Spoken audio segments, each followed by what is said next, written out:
Para mí es un placer estar acompañándolos en este momento, ya que una de mis pasiones es justamente la enseñanza de las ciencias. Voy a presentarles a el primer invitado, nuestra primera ponencia del día de hoy, llamada Los TALS, más que una herramienta de biotecnología, un recurso pedagógico. Entonces, para esta ponencia nos acompaña el docente de la Facultad de Ciencias, el doctor Camilo Ernesto López Carrascal.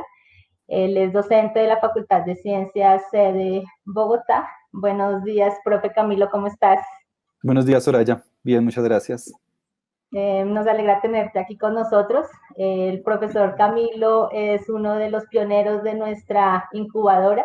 Está con nosotros desde la prueba piloto y es para nosotros un gran honor tenerlo en este momento, profe. Y el profe nos va a contar algo acerca de la prueba piloto que desarrollamos en nuestra incubadora. Entonces, profe Camilo, recordemos que tenemos 12 minutos para la ponencia y 8 minutos más o menos de preguntas. Recuerden todos que pueden lanzar sus preguntas a través del chat de este en vivo por Facebook o por YouTube. Bien, profe, entonces tiene la palabra. Bienvenido, profe. Bueno, primero que todo, muchas gracias, Soraya, por la presentación.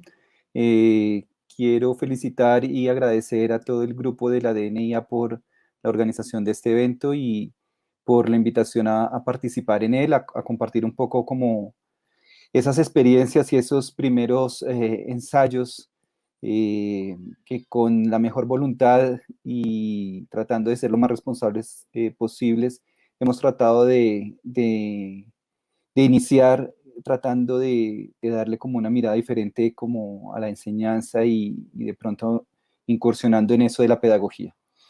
Bueno, voy a empezar a compartir mi presentación.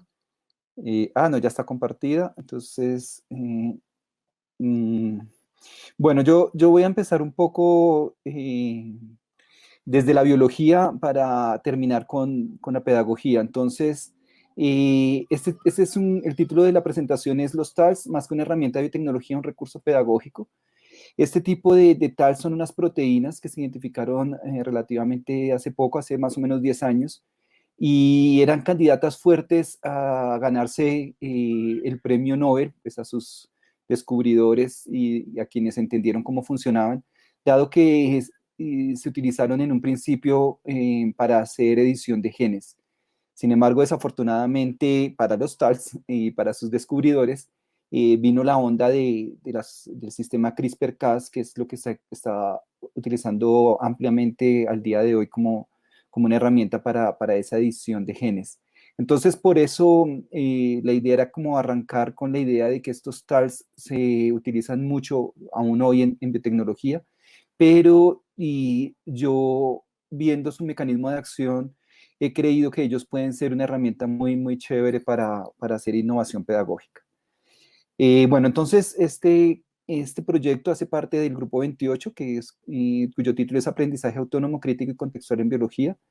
Los integrantes son Ana Milena Manjarres, Jenny Amalia Correales, Rosalba Pulido, María Camila Amador, Tania Soriano y pues yo, quien va a hacer la presentación. Es un trabajo que hemos tratado de articular entre Bogotá y Amazonía y dentro del curso Biología General y también alguna experiencia en el curso de Biología Molecular. Entonces, yo les voy a contar la experiencia particular que tuve durante el desarrollo de este curso de Biología General, que es un curso que en biologías es lo que llamamos un curso de servicios, es decir, se dicta no a estudiantes de la carrera de biología, sino que es el curso que se ofrece a los estudiantes de diferentes carreras dentro de la Universidad Nacional. Esta experiencia se realizó en el segundo semestre del 2019 y en este curso de Biología General estuvieron inscritos 178 estudiantes, es un grupo bastante grande de 27 programas académicos diferentes, la mayoría de ellos son de ingeniería agrícola y zootecnia, y también el gran porcentaje de ellos, más de la mitad, correspondían a estudiantes, digamos, de lo que llamamos primer y segundo semestre, que hoy en día decimos de primera y segunda matrícula, o sea, son estudiantes casi que recién ingresados a la Universidad Nacional. Entonces, yo utilicé como estrategia arrancar con una pregunta, no tanto como con el contenido del curso, sino que arranqué con una pregunta que puede ser interesante, digamos, por curiosidad de todo el mundo. que puedes, desde los niños a veces se pueden preguntar por qué en el jardín de la casa unas plantas se enferman y otras no. Entonces, eso es lo que voy a tratar de contarles en 2, 3 minutos desde la biología, qué es lo que hemos aprendido de esa interacción entre plantas y bacterias que enferman a las plantas. Hoy sabemos que estas bacterias que infectan a las plantas, para poder multiplicarse, requieren los nutrientes que están dentro de las células vegetales. Lo que nunca hemos sabido es a nivel molecular cómo esas bacterias logran tomar los nutrientes de esas células vegetales. Entonces, hoy sabemos que estas bacterias utilizan una jeringa, tal cual una jeringa que inyecta unas proteínas dentro del citoplasma de la célula vegetal.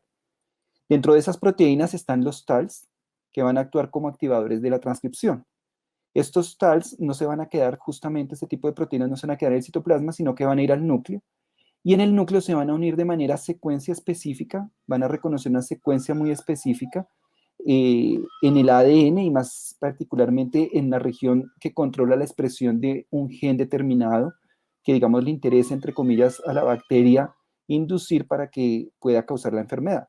Entonces, esta unión va a generar un aumento en la transcripción, es decir, vamos a tener moléculas de RNA que van a generar a través del proceso de síntesis de proteínas, pues una proteína en particular que codifica para un transportador de azúcar. De esta manera, el azúcar que está dentro de la célula vegetal va a salir a lo que se llama al apoplasto, fuera de la célula, que es donde residen las bacterias, y pues con esta fuente de energía, pues las bacterias van a poder multiplicarse y causar la enfermedad. Entonces, eso es lo que hoy sabemos de cómo una planta, cómo estas bacterias pueden causar enfermedad, cómo logran multiplicarse y causar enfermedad por la adquisición de nutrientes a través de la modificación de la expresión de genes. ¿Qué pasa con las variedades o con las plantas que son resistentes? ¿Por qué son resistentes? Entonces aquí podemos ver cómo el mecanismo es exactamente el mismo que he descrito previamente, pero aquí estoy señalando un cambio en un solo nucleótido en la región en donde normalmente esta proteína tal debe unirse. Al haber un cambio entre esta T, bueno, aquí me equivoqué, debía haber cambiado la letra, no es una T, sino una G, por ejemplo, en rojo, debería ser una G. El tal ya no se va a poder unir, y al no poderse unir, no va a haber transcripción. Si no va a haber transcripción, no va a haber proteína. Si no hay proteína, pues no hay transportador de azúcar. Si no hay azúcar afuera, pues las bacterias no van a tener fuente de energía para poder multiplicarse y entonces la planta es resistente. Entonces, de esta manera, conociendo este mecanismo, nosotros arrancamos como punto de partida para introducir esto dentro del curso de biología general en el primer módulo, cuyo contenido es básicamente el de biomoléculas, replicación del ADN y el flujo de información genética, transcripción, regulación de la expresión génica y traducción. Esto es lo que los estudiantes deberían conocer, que tradicionalmente lo hemos enseñado siguiendo, digamos, los marcos tradicionales de los libros, explicando los mecanismos. Yo lo que quise es que viéramos esto en el contexto de esta pregunta, porque unas plantas se enferman y otras no. Entonces, como ustedes pueden ver, en este proceso encajan muy bien todos estos elementos, porque cuando explicamos el concepto de biomoléculas, vamos a pedirles a los estudiantes que en esta interacción planta-bacteria pinten dónde están las biomoléculas, dónde están los fosfolípidos, dónde está el ADN, dónde está el RNA, dónde está la proteína y dónde están los azúcares. Al mismo tiempo, cuando vamos a abordar el problema de la replicación del ADN, vamos a meter todos los conceptos de mutaciones y variabilidad, y eso nos va a llevar a que podamos entender cómo a través de la replicación del ADN pueden ocurrir cambios en esta secuencia, en estas regiones, evitando que el tal se una y entonces vamos a tener el fenómeno que veíamos de resistencia. Y como vemos, los TALs lo que van a hacer es modificar la expresión de genes. Entonces ahí podemos trabajar toda la parte de flujo de información genética en lo que corresponde a transcripción y traducción, pero también la parte de regulación de la expresión génica, porque vamos a introducir el concepto de promotor, que es donde se va a introducir, donde se va a unir, perdón, la proteína tal. Todos estos conceptos, obviamente que los trabajamos como un eje transversal, que es el concepto de evolución, y entender cómo la materia prima para la evolución es la diversidad, y cómo esa diversidad se genera a través principalmente de este mecanismo de replicación del ADN. Entonces, esa es la parte biológica de cómo nosotros enfrentamos el reto pedagógico, y el reto planteado en términos de pregunta es cómo promover el aprendizaje autónomo de los estudiantes del curso de Biología General de la sede de Amazonía y de la sede de Bogotá, pero pensando en que pudiera haber un desarrollo de pensamiento crítico y dentro de un contexto particular, el contexto social y regional, tanto en Bogotá como en la región de la Amazonía. Entonces vamos a ver cómo hicimos eso. Lo primero que trabajamos, que ha sido mi preocupación y un poco inocente con el desconocimiento de lo que es la pedagogía, era tratar de cambiar esa relación entre participación profesor-estudiante. Posteriormente me di cuenta que eso se conoce como enfoque de aula invertida, en donde hay una mayor participación del estudiante y una una disminución en la participación activa del profesor. De esta manera, la idea es eliminar las clases magistrales y tratar de que el estudiante, por su propia cuenta, haga las lecturas, y en eso estamos trabajando en lo del aprendizaje autónomo. Entonces, ese fue el enfoque, y más o menos construimos lo que yo denominé una hoja de ruta, que era lo que iba más o menos a marcar la pauta de trabajo de cada una de las clases. Durante todas las clases siempre estuvo muy presente la discusión, la aclaración de cómo funciona el proceso evolutivo. Para mí ha sido sorprendente encontrar que a nivel de la universidad los estudiantes todavía tienen una visión adaptacionista de cómo ocurre el proceso evolutivo y de cómo se genera el cambio. Es decir, como que si los seres vivos cambian, pudieran dirigir sus cambios para adaptarse a una condición ambiental, cuando es justamente todo lo contrario. El cambio ocurre de manera aleatoria de manera aleatoria se van a poder generar algunas variantes que puedan ser adaptativas. Entonces eso ha sido un trabajo difícil de cambiar de esa mentalidad del proceso de evolución, y por eso digamos que he insistido en eso durante todas las clases. Lo que hacíamos también es que, como suspendíamos las clases magistrales, en donde yo hacía la presentación durante 1 hora y media o 2 horas de cada uno de los temas, lo que hicimos fue recomendar unas lecturas muy seleccionadas, sencillas, que dieran los marcos conceptuales generales. Eso lo tenían que hacer los estudiantes antes de entrar a la clase. Y comenzábamos la clase con una discusión, con una resolución de las preguntas de esas lecturas. Hacíamos también discusión sobre algunos de los puntos. Yo trataba de dirigir cuáles eran los puntos centrales. Una vez terminado eso, siempre teníamos trabajos dentro del aula. Hacíamos talleres enfocados en cada uno de estos diferentes temas que habíamos visto, que eso más o menos nos gastaba un par de horas. Y al final de la clase, porque era una clase de 4 horas, hacíamos un trabajo de discusión de retroalimentación de esos talleres. Y finalmente se dejaba como tarea, una vez más, la lectura para la siguiente clase y algún taller también para que lo desarrollaran en casa, que podía ser en grupo o individual. Entonces, como resultados, vuelvo e insisto, estábamos con este esquema en donde el profesor con su clase magistral tiene como una participación del 70% y el estudiante como un 30%. Cuando yo digo aquí pasivo, no es en el sentido, digamos, negativo del término, sino pues el estudiante está sentado tomando notas, uno que otro levanta la mano y hace preguntas. Lo mismo acá, cuando nosotros hicimos este cambio, yo calculé más o menos que yo estaba hablando de manera personal, sin interacción con los estudiantes, de forma activa en un 30%. Una vez más, el concepto pasivo aquí no se debe entender como algo peyorativo. Y el estudiante activo corresponde a un 70%, en donde él va a discutir con otros compañeros, están trabajando en sus talleres, hacen preguntas de forma más activa. Entonces yo creo que como primer resultado logramos invertir esa proporción, y eso es uno de los aspectos que quizás me tiene a mí más contentos de este proceso. De otra manera, para abordar este reto de la autonomía y también, sobre todo, el desarrollo del pensamiento crítico y contextual, desarrollamos un proyecto de aula. La idea es que presentamos como que los estudiantes tuviesen que hacer un proyecto de aula, y ese proyecto de aula estaba dirigido a resolver esta pregunta: ¿cómo a través de un proceso de evolución, en donde como uno de los temas importantes era el proceso de replicación del ADN, pudo evolucionar, pudo hacer que una planta dejara de ser susceptible para volverse resistente, entendiendo, digamos, cómo funciona el proceso el mecanismo de interacción de las plantas con las bacterias mediado por las proteínas tal? Y para ello, entonces, también damos la parte contextual, tratando de que el estudiante hiciera una comparación entre cómo funcionaría este proceso evolutivo en un sistema agrícola comercial de monocultivo, los cultivos tradicionales, un sistema agrícola tradicional de monocultivo, y lo comparáramos con lo que ellos pudieran averiguar sobre cómo funcionó una chagre indígena. Y entonces esto lo socializamos a través de una sesión de pósters, y aquí les presento algunas fotografías. Esto es la sesión de póster del último día de clase. Entonces se hizo como un ambiente tipo congreso, en donde cada grupo estaba enfrente de su póster y ellos podían ir a visitar los pósters de los compañeros les iban a explicar, y sobre todo lo importante era que el profesor se acercaba a discutir con los estudiantes. Entonces, esa elaboración del póster considero yo que también fue un elemento importante para el trabajo autónomo y pensamiento crítico y contextual en el sentido de comparar el monocultivo con la chagra.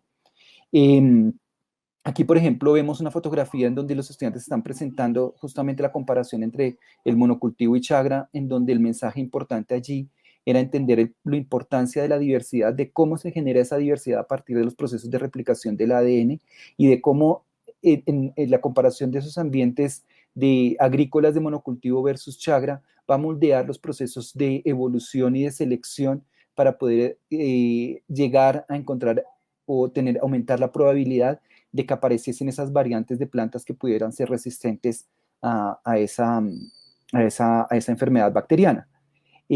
Aquí también fue muy importante justamente ese pensamiento crítico y contextual, porque los estudiantes pudieron acercarse a un sistema de cultivo diferente que pocas veces hablamos de él, que es el sistema de Chagra, y aquí digamos que nos surgió la idea, pero desafortunadamente es algo que todavía estamos implementando, y es que como el curso de Biología General también se dicta en la sede de Amazonía, y ustedes van a tener la oportunidad de escuchar el video de la profesora Ana Milena, cómo ha sido su experiencia con los estudiantes de la sede de Amazonía, la idea es que logremos ya en términos concretos unir a los estudiantes tanto de la Amazonía con Bogotá para que uno y otro logren contar y compartir a través de las tecnologías de la información y de la comunicación puedan compartir cómo es ese funcionamiento y de chagra versus monocultivo. Entonces, para eso va a ser muy importante, digamos, esa comunicación con los estudiantes de la Amazonía.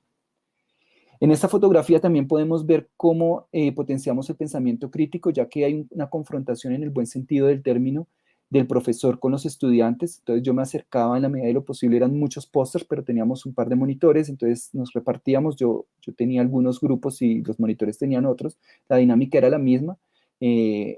Confrontar a los estudiantes, hacer preguntas que nos explicaran el póster y ahí podíamos también hacer una evaluación de los conceptos aprendidos y de su capacidad de análisis crítico. Entonces, ese también fue un aspecto muy importante.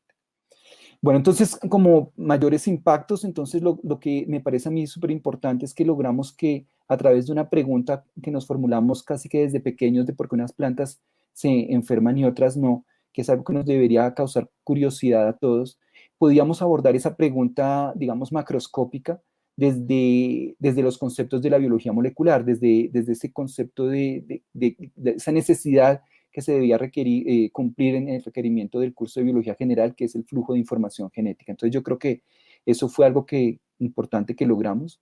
También me parece que impactamos mucho en el concepto de diversidad en los estudiantes, que ese contraste entre lo que es un monocultivo y una chagra les permitió a los estudiantes entender que esa diversidad es la materia prima sobre la cual actúa el proceso evolutivo y por qué es importante fomentar esa diversidad y cómo esa diversidad se genera a través de los procesos mecanísticos de replicación. Después de realizar una serie de encuestas y un análisis de mucha información que logramos recopilar en esta experiencia, yo he resaltado aquí en verde como los puntos, digamos, entre comillas, positivos que recogimos de la percepción de los estudiantes y en naranja como aquellos puntos que hay necesidad de trabajar, haciendo un poco alusión al semáforo. No lo puse en rojo porque no es para detenerse, sino como para tener un poco como en pendiente. Entonces, efectivamente los estudiantes consideraron que sí fue una buena forma de aprendizaje, que les permitió hacer un trabajo de colaboración y de autorreflexión, que les permitió conectar el conocimiento con algo. En esa época estaba hablándose mucho de la enfermedad del plátano, entonces pudieron conectar lo que estaban viendo con una problemática particular y sobre todo miramos la parte de la biodiversidad. Como puntos que es necesario, digamos, trabajar un poco más, es tratar de conectar con el perfil profesional. Muchos de ellos eran estudiantes, por ejemplo, de zootecnia y de pronto no les interesaba mucho esta parte de interacción planta-patógeno, o otros eran de veterinaria y también de pronto entonces esa parte de plantas no era muy interesante. Entonces habría que de pronto repensar en un ajuste para que pudieran conectar ellos más con su perfil profesional y conexión más directamente con su carrera. Otra dificultad que nos enfrentamos fue la presencia de tantos estudiantes. Hacer un proceso de innovación pedagógica con casi 200 estudiantes es un reto enorme. Y eso lo notaron ellos, sentían que de pronto estaban un poco más solos y ellos quizás necesiten tener un acompañamiento más personalizado. Entonces, ese manejo de grupos grandes también es una dificultad que va de la mano con el siguiente, que es la infraestructura. Ustedes vieron en las fotos que trabajábamos en el auditorio de biología con capacidad para 220 personas, pero no hay mesas de trabajo, no hay forma, los estudiantes se reunían en el piso. Entonces, ese tipo de infraestructura es importante que la repensemos para este tipo de trabajos de innovación. Y conectado con lo de muchos estudiantes es la necesidad de un mayor acompañamiento por parte del profesor. Eran 220 estudiantes, yo era el profesor con 2 monitores, lo que no hacía fácil el trabajo para acercarnos a cada uno de ellos. Mi papá acostumbraba a decir que las cosas difíciles también se hacen y efectivamente yo siento que esto es muy difícil, lo que estamos haciendo de innovación pedagógica es muy difícil. En los mismos estudiantes hay una resistencia por hacer este tipo de cambios. Quizás para los estudiantes resulte, entre comillas, mucho más fácil eh, llegar a una clase sin haber leído nada y sentarse a tomar notas y a escuchar al profesor. Demanda este cambio de mentalidad, este proceso de habla invertida, demanda un mayor esfuerzo por parte del estudiante y los estudiantes en alguna medida yo creo que esa es una de las mayores dificultades. Algunos consideran que no es necesario hacer ningún cambio, que es importante mantener la clase magistral. Y digamos que eso también, cuando yo he aplicado este mismo esquema de pedagogía en otros cursos como el de biología molecular y de genética molecular, los estudiantes que ya son de octavo o noveno semestre, sí me han insistido un poco en la necesidad de mantener al menos un poco parcialmente, así sea de manera más corta, las clases magistrales como un abrebocas, como un preámbulo, una introducción a la clase. Entonces, yo creo que de todas formas, ese es el trabajo más grande que hay que hacer, ese cambio de mentalidad y tratar de ajustar a nuestros deseos de generar cosas nuevas, pero también a las necesidades de los estudiantes. Bueno, finalmente, pues quiero agradecer a todo el grupo 28, que es con el que hemos venido trabajando este proyecto en particular que les acabo de comentar, pero también cómo estamos tratando de aplicar estas mismas experiencias y aprendizajes a otro tipo de cursos, como les mencioné. Y finalmente, gracias a la DNIA por la oportunidad de participar y de compartir con ellos todas estas experiencias, tratando de hacer un poquito cada vez mejor esto. Muchas gracias por su atención y estoy atento si hay preguntas.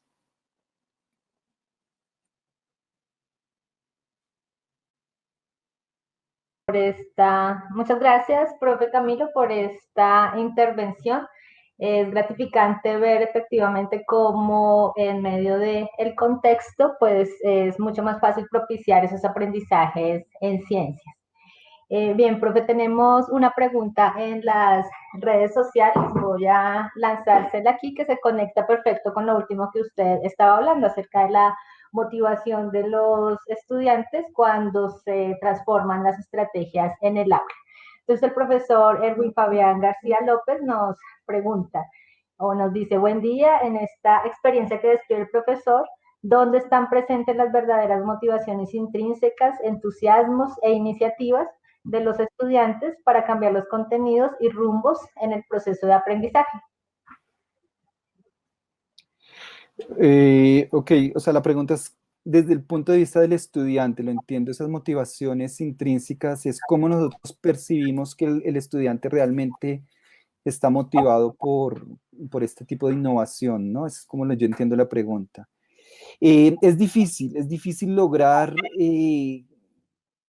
reconocer en ellos ese entusiasmo y esa iniciativa, digamos, porque lo que nosotros hicimos fue el primer día, cuando hicimos la presentación del curso, desde el inicio les dijimos que íbamos a hacer como, entre comillas, un experimento. Incluso les pedimos disculpas si no fuera a funcionar muy bien el experimento. Eh, y la percepción de ellos en términos generales es que sí, que les parece bien que ensayemos esas nuevas estrategias. Al final, nosotros volvemos y hacemos como una encuesta para preguntarles cómo había sido la percepción y es un poco lo que yo les transmití en la presentación. Ellos, de todas formas, sienten que a veces necesitan más acompañamiento, que prefieren la clase magistral, o sea que en realidad para contestar la pregunta, quizás en un porcentaje que podría ser el 30 o 40%, no existen esas motivaciones intrínsecas o entusiasmos de los cuales el profesor está preguntando que existen en los estudiantes. Y yo creo que ahí es donde está el trabajo, porque hay una cierta resistencia. Ahora, lo que podríamos hacer, y efectivamente eso es la pregunta me parece muy interesante en el sentido de que nos va direccionando hacia qué es lo que podríamos hacer y mejorar. Y yo pienso que podríamos, y yo lo he hecho con los estudiantes del curso de genética y biología molecular, en donde he tenido un poco más de retroalimentación, y les he preguntado qué les gusta, qué les gustaría hacer, cómo podría ser más interesante el curso. Entonces, yo creo que hay que invitar a los estudiantes a que nos ayuden a construir esas innovaciones. Pero también para contestar más concretamente la pregunta, yo sí sentí que los estudiantes les motivó y les pareció muy interesante mirar lo de la chagra, la sesión de los pósters. Yo debo reconocer que se me aguaron los ojos cuando vi una presentación de un póster porque fue súper genial lo que hicieron, más allá de lo que yo me imaginaba que iban a poder hacer. Y eran estudiantes de terapia física, o sea, personas que no tenían como mucha conexión con la biología, y hicieron un póster con animación y con un montón de cosas. Eh, También habían aquellos que hacían cosas muy artísticas. Recuerdo un póster como lleno de imágenes de mariposas. Entonces yo creo que ahí también se ve como esa motivación de los estudiantes de querer hacer cosas diferentes. Entonces yo creo que la pregunta es muy amplia, que se puede abordar de diferentes, desde diferentes miradas, pero, pero hay que trabajarla en muchos lados. Muchas gracias, profe Camilo. Conectando con esta pregunta anterior, realmente yo que estuve acompañándolo a usted también en esta experiencia, nos dábamos cuenta que se estaban trabajando temas de pronto de un alto contenido conceptual para estudiantes pues, de primer semestre, ¿cierto? Mm. Entonces, justamente conectando con esto, nos pregunta Caro Duque, ¿qué estrategias utilizaron para ayudar a los estudiantes con los vacíos en los conocimientos previos? Sí, yo partí de que queríamos que los estudiantes no tuvieran demasiada información.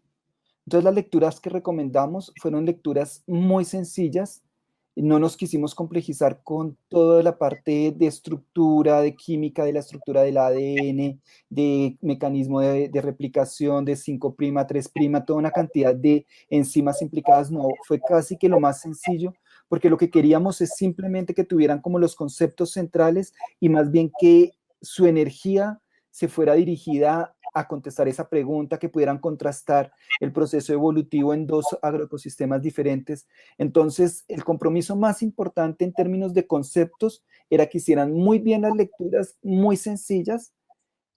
Obviamente que cuando hubo el panel de discusión y de preguntas, hay estudiantes que leyeron cosas más profundas, que hacían preguntas muy puntuales. Tratábamos de abordarlas, pero a pesar de la dificultad, yo trataba de volver sobre lo esencial.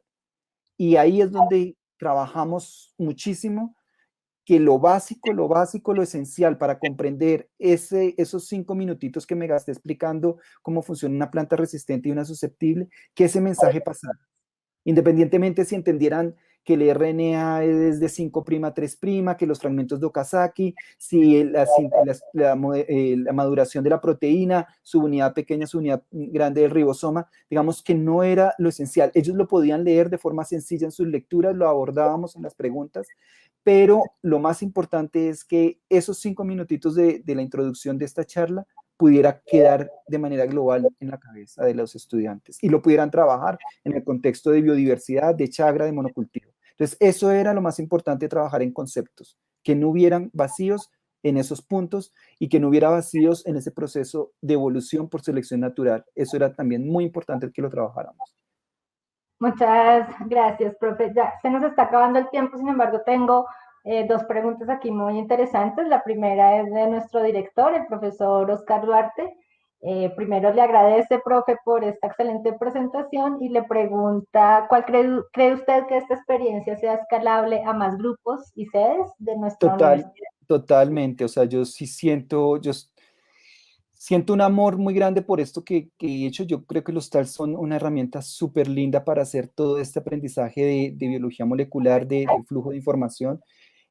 No solo creo que sea escalable a grupos y sedes, sino que es algo que hemos construido, y usted lo sabe, que lo hemos construido en conjunto es que podamos, incluso fue idea suya, que podamos conectar a través de las comunicaciones estudiantes de diferentes sedes y que podamos generar un encuentro en donde justamente, por ejemplo, eso, alrededor de la chagra, los estudiantes de la Amazonía que van a poder ir, conocen incluso de cerca cómo funciona una chagra, les puedan contar a los estudiantes de Bogotá cómo es una chagra y que puedan introducir ese concepto de chagra dentro de su curso de biología molecular. Entonces, estoy totalmente convencido de que es completamente posible, nos va a demandar un poquito de esfuerzo, de conectividad, pero es algo que indudablemente yo estoy convencido de que hay que hacer.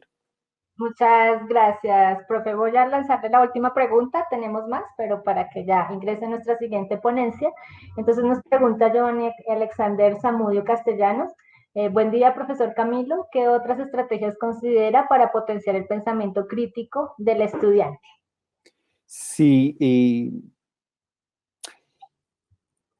creo que las lecturas, yo creo que es muy importante que el estudiante lea mucho y hay que motivar mucho lecturas sencillas, cortas, con mensajes un poco, ¿cómo se dice?, provocadores.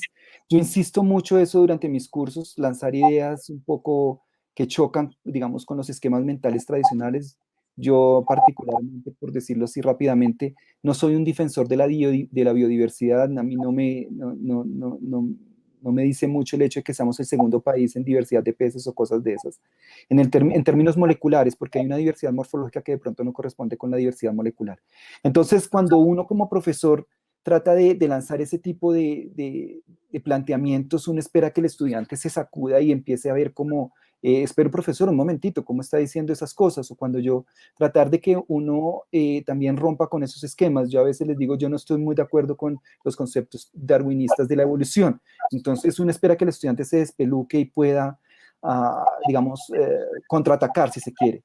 Entonces yo creo que esa es una forma de potenciar el pensamiento crítico de ellos, de uno poder ser atrevido y lanzar frases o ideas un poco que se salgan de los esquemas mentales tradicionales y eso acompañarlo con la invitación a lecturas. Entonces, creo que yo insisto, por ejemplo, muchísimo en que lean Stephen Jay Gould, que es un científico que ya murió, pero que escribe de una forma muy amena y nos da mensajes muy bonitos sobre cómo funciona la vida y la evolución, y da también esa idea de pensamiento crítico. Incluso fue él el que construyó la teoría del equilibrio puntuado, que rompe con ese esquema de la evolución como un cambio gradual. Entonces, ese tipo de lecturas y de sugerencias, de ideas un poco locas, revolucionarias, creo que ayudan a despertar ese pensamiento crítico de los estudiantes. Muchas gracias, profe. Claro que sí, esos choques conceptuales hacen que el estudiante entonces entre en atención y permite fomentar el aprendizaje. Exacto. Tenemos más preguntas, sin embargo, los invitamos en nuestra aula virtual, en la línea de ciencias experimentales, en la sala de ciencias experimentales. Tenemos un foro llamado Continuemos Dialogando, entonces si quieren escribir ahí las conclusiones que cada uno de ustedes, los participantes, tenga sobre esta experiencia. También invitamos al profesor Camilo si quiere interactuar ahí con los participantes en el aula virtual. Y muchas gracias, profesor Camilo, por habernos contado acerca de esta experiencia que, como le cuento al público, es una de nuestras iniciativas pioneras de las que nos hace sentir muy orgullosos en la incubadora, profe Camilo. Muchas Muchas gracias, gracias. Soraya, y muchas gracias de nuevo por la invitación y felicitaciones por el congreso. Muchas gracias, profe Camilo, por su compañía.